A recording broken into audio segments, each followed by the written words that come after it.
The treaty has been in a state of suspension um, practically since early 2020, when both Russia and the United States um, decided to stop sending inspectors over because of the COVID pandemic.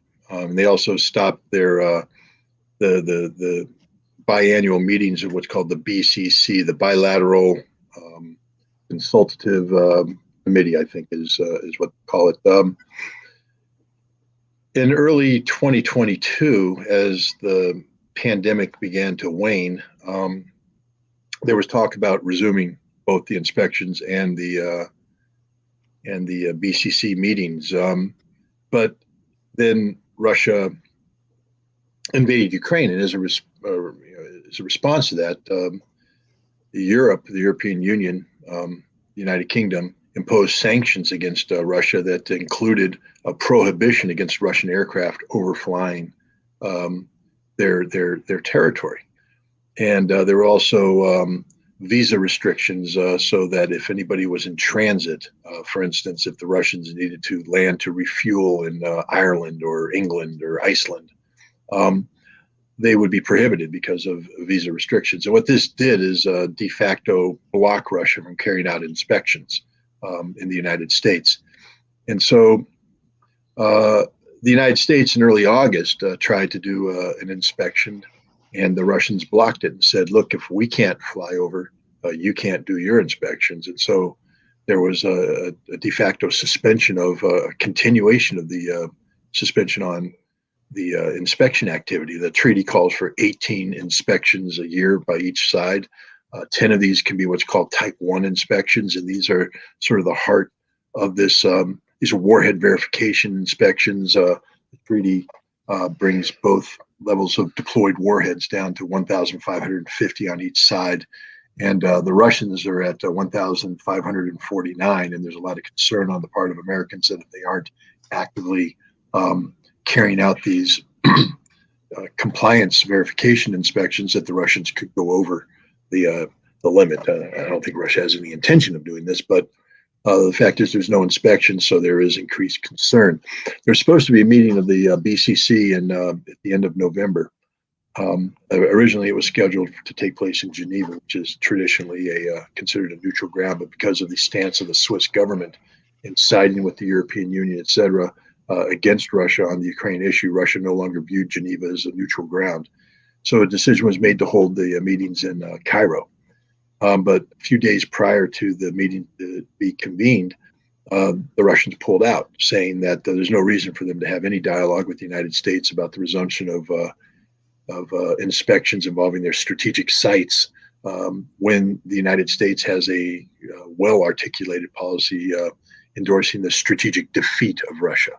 So Russia's opinion is if you want to defeat us strategically, and the key to our strategic deterrence is this nuclear arsenal, which we just upgraded with some new weapons specifically designed to defeat you.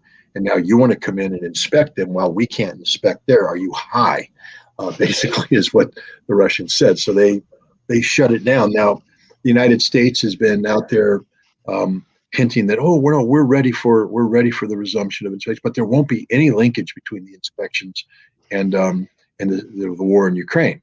So what Vladimir Putin did on February 21st is make it official. He took what was de facto and made it de jure, made it law. And he said, we are suspending. We're not withdrawing. We're suspending. And he said, we're not going to go forward until you change your policy. And he also said that any future arms control agreement has to take into account the fact that the United States has aligned with NATO in this goal of the strategic defeat of Russia. So therefore, any future arms control agreement will have to incorporate the nuclear arsenals of the United Kingdom and France as part of the overall picture, something the United States has rejected out of hand. But what Putin did is say there will be no arms control ever again, until this happens. And you're the ones who made it, because you're the ones, Europe, NATO, you should learn to shut your mouths, because you sit there and you yap about things you don't understand, and there are consequences. And right now the consequences are your nuclear arsenals are on the table.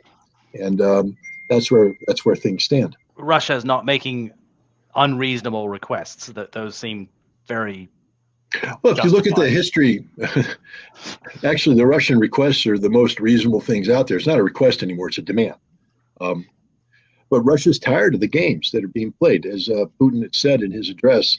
Back in 1991, when the original Strategic Arms Reduction Treaty was signed, there was a feeling of respect, mutual respect, that the treaty was seen as mutually beneficial because of reciprocity issues. But since that time, the United States has walked away from treaty obligations. For instance, the Anti-Ballistic Missile Treaty, which was ratified in 1972 but withdrawn by George W. Bush in 2002, the Intermediate Nuclear Forces Treaty, the one that I participated in, the one I wrote the book about. The United States withdrew from that in 2019. Every negotiation that has taken place between the United States and Russia in the post-Soviet era has been to the detriment of Russia and the unilateral advantage of the United States. We've been bullying them. To give you an example, the New START Treaty, which is the one that's in place right now, was negotiated between 2009 and 2010, signed in 2010, ratified that same year.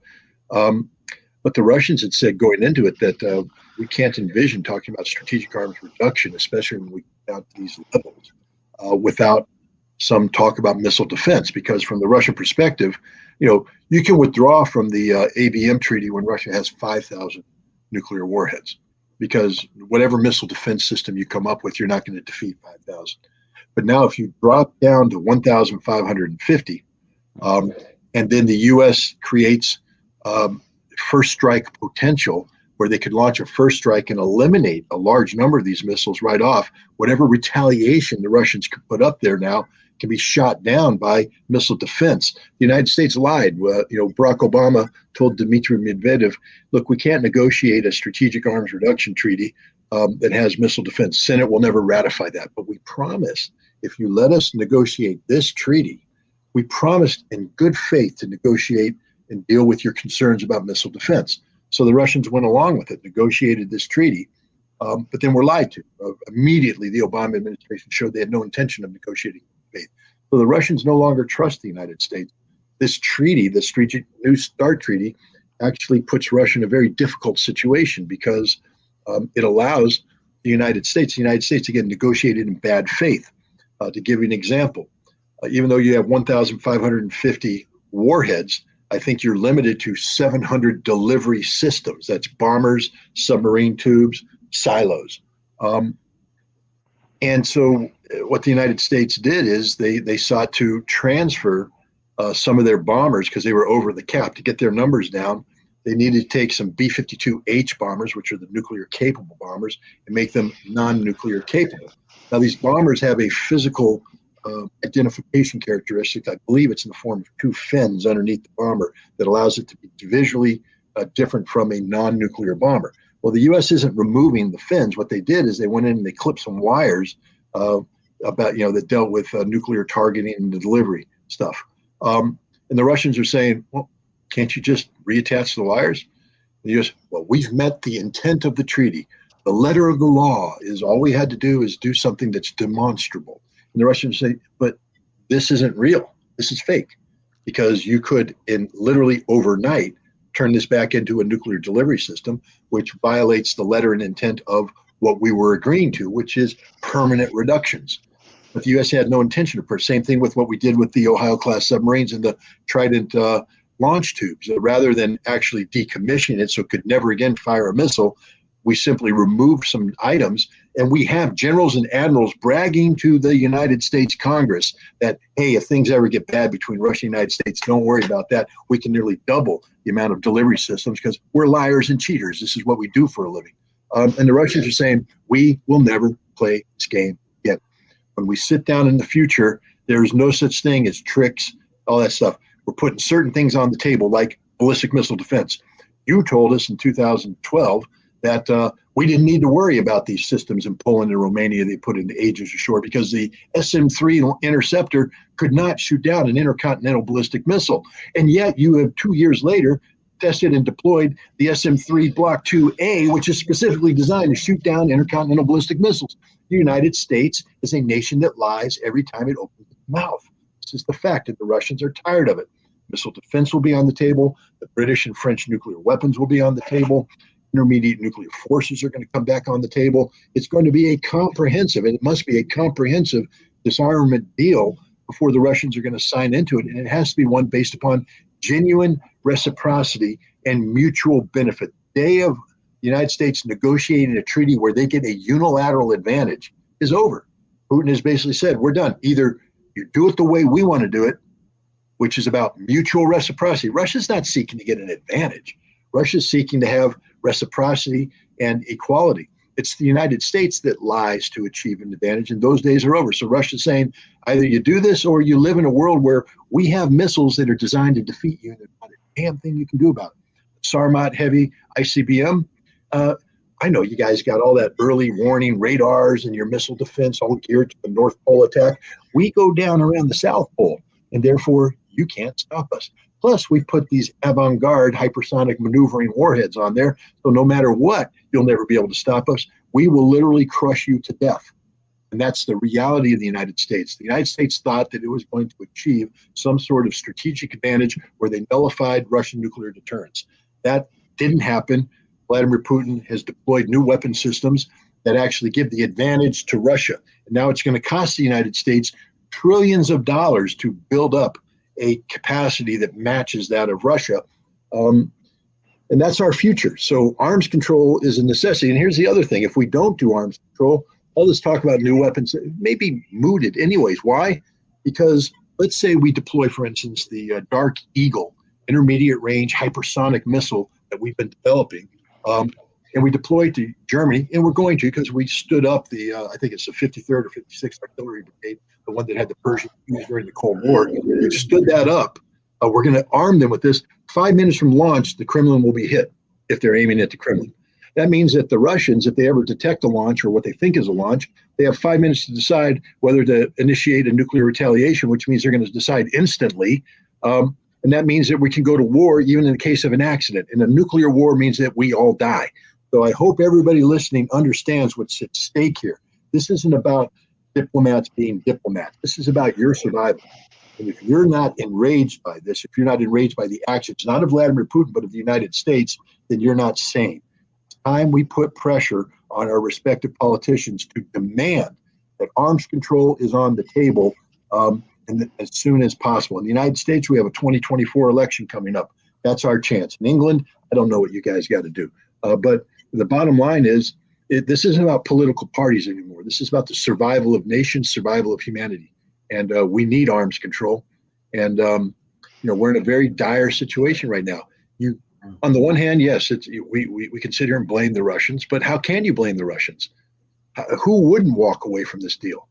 Who wouldn't walk away from it, given the circumstance? The United States is not operating in good faith. We are seeking the strategic defeat of Russia. We know that Russia just deployed weapon systems that give them some sort of advantage, so we want to put inspectors on the ground to learn more about that. It becomes more about espionage than it becomes about arms control. And the Russians just aren't playing that game anymore. They don't have to because Russia's no longer weaker than the United States. Well, the United States and NATO clearly articulated that their strategic objective is the strategic defeat of Russia. That means that they are seeking, through the use of economic sanctions, to achieve the economic collapse of Russia, and through an expansion and continuation of this conflict, the military defeat of Russia. And when you combine those two, they're hoping to create genuine domestic unrest in Russia that could lead to what many have articulated as a Moscow Maidan moment. Maidan being the name of the square in Kiev where you had the 2014 Maidan revolution against Viktor Yanukovych, the constitutionally elected president of Ukraine, who was kicked out, replaced by this Nazi-supporting government that is in place today. So that is the goal and objective. F-16’s aren't going to win this fight. M1 Abrams aren't going to win this fight. This is all political cover. This is being done by people who are as ignorant as the day is long. I will bet you a dime to a dollar that the gentleman from Texas knows nothing about the military.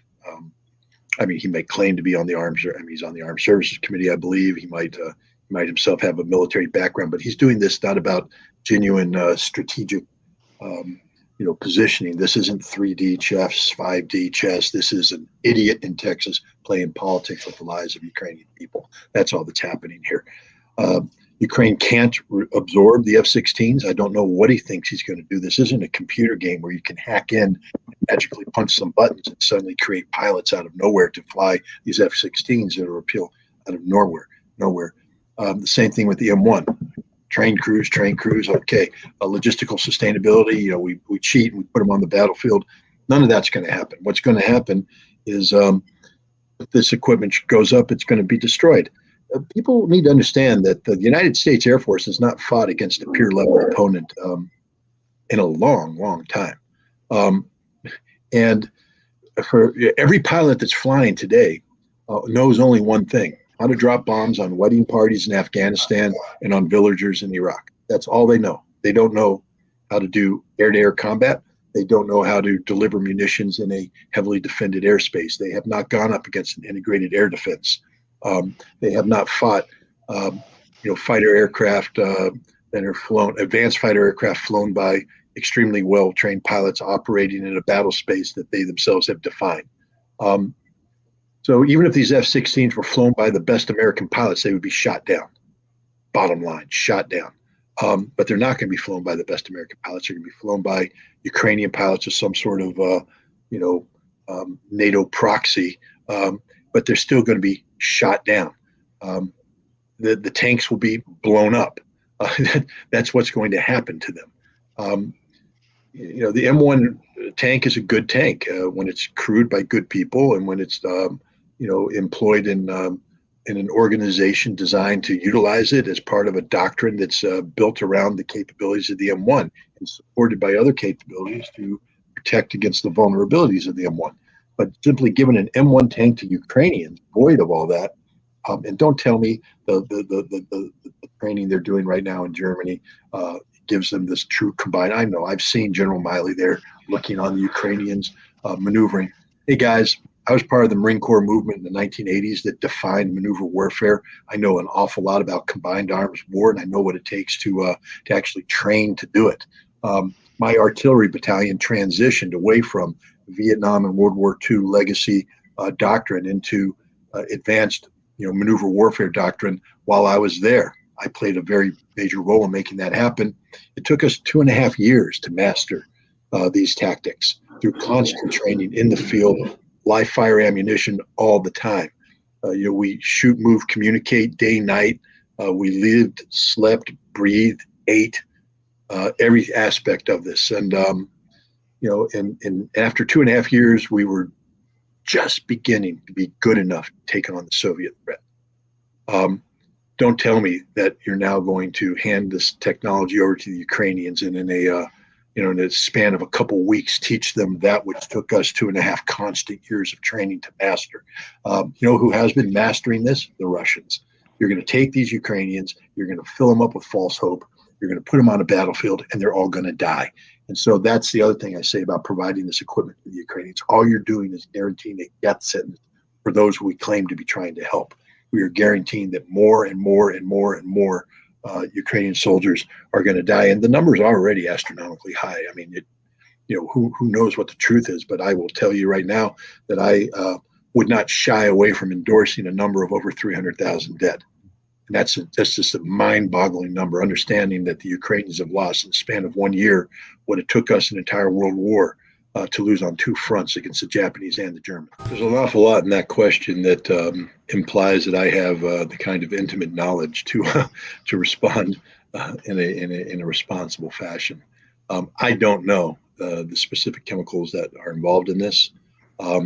If I did know them, then my hazmat specialist training would kick in, and I would use the appropriate research materials to take a look at the how to deal with them in an emergency. What's more dangerous, to burn them or to spill on the ground? Are these chemicals that if you get into the water table cause problems? If they catch on fire, do they transform into something even more dangerous? If you apply water to them, do they become more dangerous? What's the evacuation radius in case of a release? Quantities involved, etc.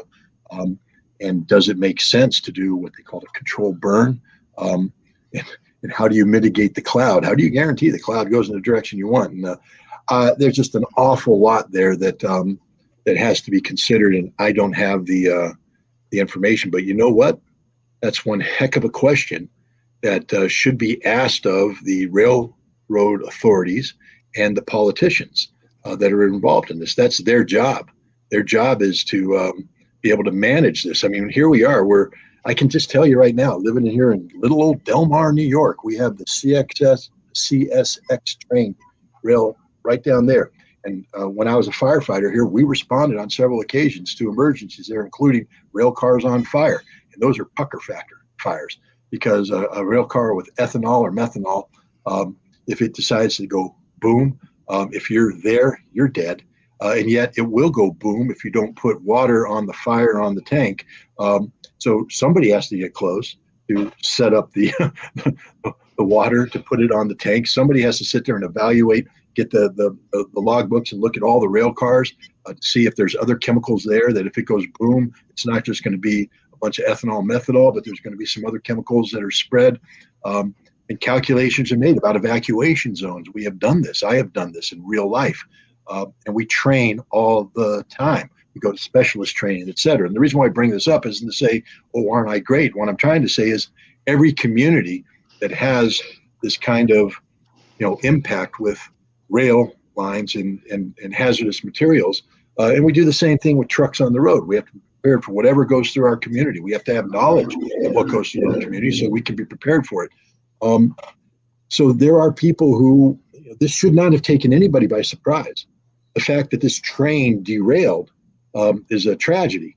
But when it derailed, it shouldn't be the first time that local responders are going, what's on that train?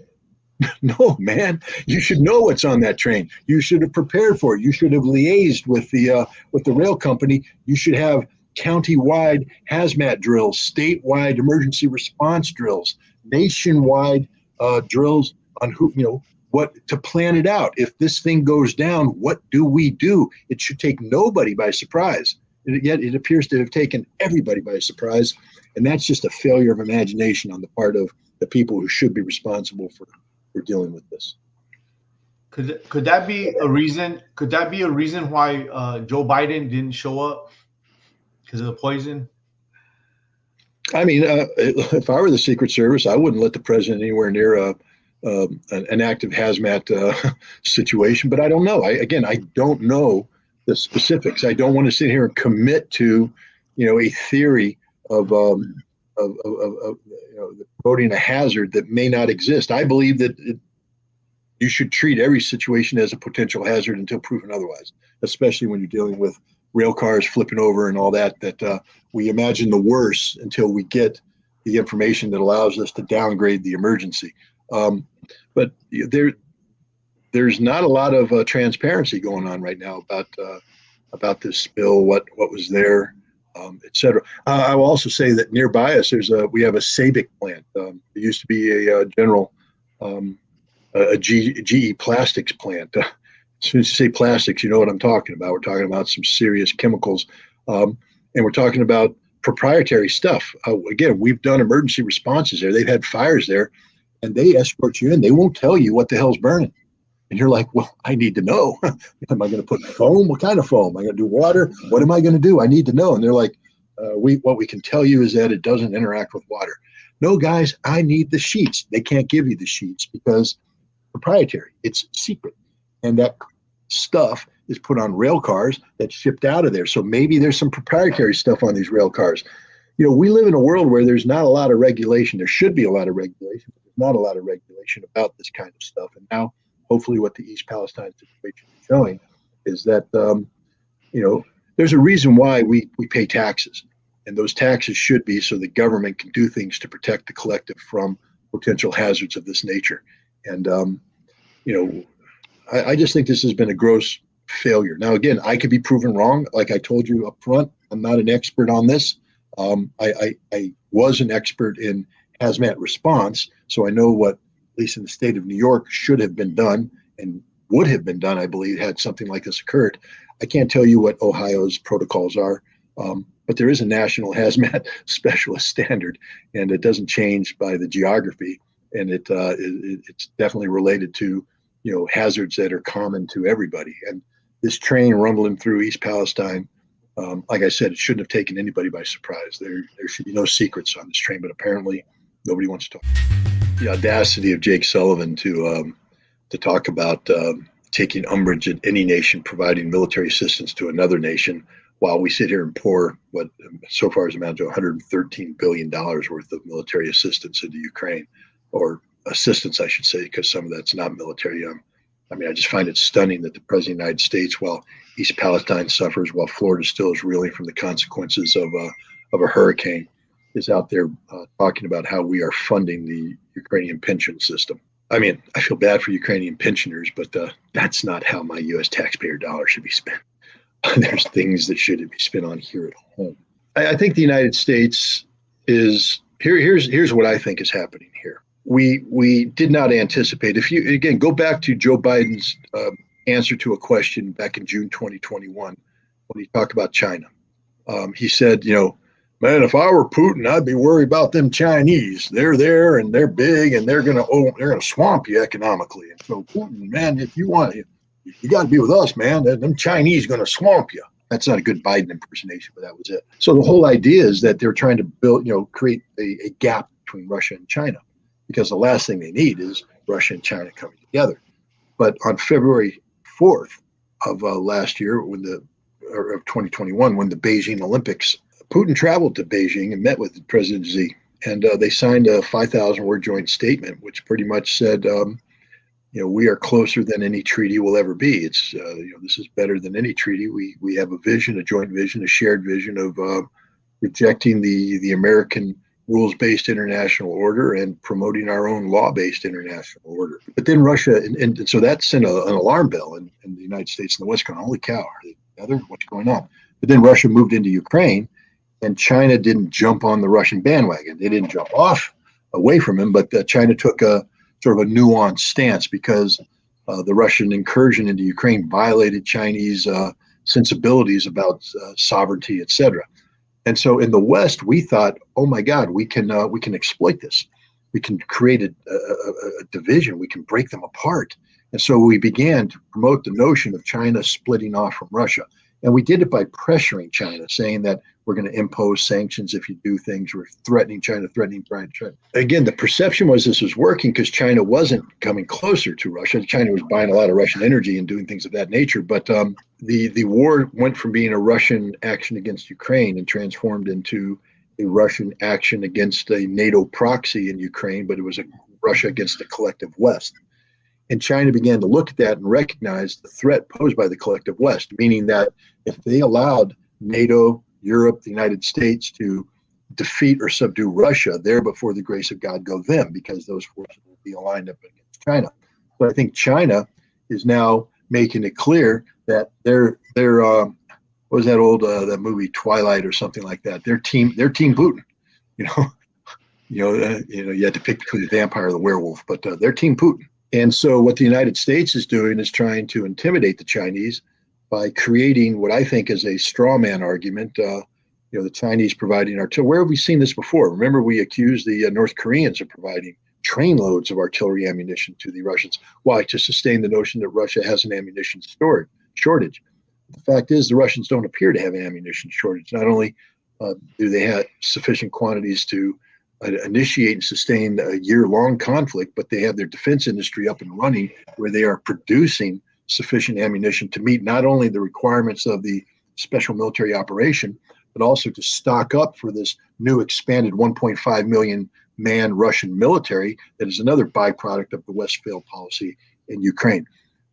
Russia doesn't need Chinese. I will tell you from a strategic standpoint, the moment Russia requires Chinese ammunition to wage this fight, then Russia has weakened itself, because it's now given China undue leverage over Russia's chance for success. Russia isn't about to hand over to China that kind of power. They're not going to hand that power over to anybody. Russia is going to create its own ammunition, and it is the business of creating the ammunition. But our goal and objective here is to is to intimidate the Chinese. The Chinese know they're not selling ammunition, but what the Chinese want, what we're hoping happens is the Chinese say, well, we can't do anything that gets America mad at us now about Russia. We need to back off. We need to continue to separate ourselves. It's too late for that. I think China's jumped in, like I said, with Putin. They're not going to sell ammunition. Again, tomorrow we could find out they are selling ammunition. I remember back when the drones first came out, when people talked about Iranian drones, I was saying, I don't think Russia's going to get Iranian drones. I think Russia has its own drone program. And I was proven wrong because the Russians said, well, our drone program's insufficient and we do need Iranian drones, and bam, they got them. So, you can take what I say, 75 cents, and you might get a cup of coffee at Starbucks, but it's going to be all about the 75 cents and nothing about what I say. I personally don't believe China is going to be selling them ammunition because it makes no sense. Because, again, that means that Russia can't provide its ammunition. That means that Russia can't, on its own volition, win this conflict. And Russia's not in the business of allowing China to have some sort of veto on Russian victory, which China would have if they become the providers of ammunition. So I don't see that happening.